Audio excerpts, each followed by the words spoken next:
नमस्कार शेतकरी मित्रांनो, नेहमीप्रमाणेच आपल्या सगळ्यांचं माझ्या चॅनलमध्ये स्वागत आहे. तर आपण मागच्या व्हिडिओमध्ये पाहिलं होतं की आपण या शेवग्याला काय केलं होतं, खड्डे घालून त्या शेणखत भरण्यासाठी तयार केले होते खड्डे.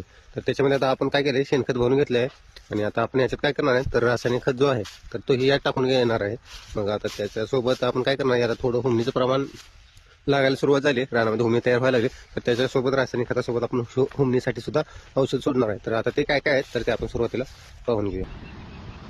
तर याच्यामध्ये आपण रासायनिक डोस भरत असताना काय केलं, NPK साठी 15-15 घेतले आहे आणि ह्युमिक ॲसिडसाठी 25 किलोची बॅग घेतली आहे आणि जी मायक्रोन्यूट्रियनची गरज आहे त्याच्यासाठी आपण हे कॉम्बी किट वापरले. आता याच्यामध्ये काय आहे, फेरस आहे, मॅंगनीज आहे, झिंक आहे, बोरॉन आहे आणि मॅग्नेशियम पण आहे. आणि याच्यासोबत परत काय केले, हे वेरपा कंपनीचं जे आहे तर ते आपण काय केले, 4 किलोची बॅग आणली, ज्याच्यामुळे काय होतं, हुम्मी जी आपल्या रानाला लागणार आहे तर त्या हुम्मीचा म्हणजे बंदोबस्त करण्यासाठी मदत होणार. तर असा हा जो डोस आहे तर तो आपण आता घेणार आहोत. आता याचं व्यवस्थित मिक्स करून परत आपण काय करणार आहे, जे शेणखत टाकले ते शेणखताच्या वरून आपण हे टाकून घेणार आहे. नंतर त्याचा बुजवटा करून आपण परत त्याला पाणी सोडणार आहोत. आता मिक्स खत जो आहे तो अशा रीतीने टाकून घ्यायचा आहे. झाडापासून थोडं 1 फूटभर अंतरावर जो शेणखतासाठी खड्डा काढला आहे त्यात टाकून घ्यायचा आहे. प्रति झाडाला आता या झाडाच्या हिशोबानं मी एक 200 ग्रॅम प्रति झाडाला जाईल असं टाकून घेतलेलं आहे अंदाजे.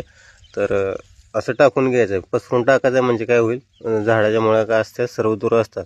आता ते टाकून झाल्यानंतर काय करायचं आहे, व्यवस्थित बुजवून घ्यायचं आहे. जर तुमचं खत व्यवस्थित बुजलं नाही, जर वर राहिला तर काय होतं, हवेच्या संपर्कात आल्यानंतर जी NPK आहे तर ती हवेसोबत रिॲक्शन होऊन म्हणजे हवेत विरघळून जातात. तर त्याचा आपल्या झाडाला फायदा होत नाही. तर ते बुजवत असताना काय करायचं, व्यवस्थित बुजवायचं आणि परत जे आपण ड्रिप आणणार आहे तर ती व्यवस्थित त्याच्यावर म्हणजे जिथं पाणी पडते म्हणजे खड्ड्यावरच पाणी पडावं आणि खत विरघळावं ह्या हिशोबाने व्यवस्थित त्याला हातरून घ्यायचं आहे. म्हणजे आपल्या झाडाची जी अपटेक होणार आहे तर ती व्यवस्थित होणार आहे. तर अशा प्रकारे आपण रासायनिक आणि सेंद्रिय म्हणजे शेणखताचा डोस भरलेला आहे. तर याचा रिझल्ट कसा आहे तर ते नक्कीच मी पुढच्या व्हिडिओमध्ये तुम्हाला दाखवणार आहे. तर हा व्हिडिओ कसा वाटला नक्कीच कमेंटमध्ये सांगा आणि जे कोण नवीन असतील त्यांनी लाईक, फॉलो आणि शेअर करायला विसरू नका. धन्यवाद.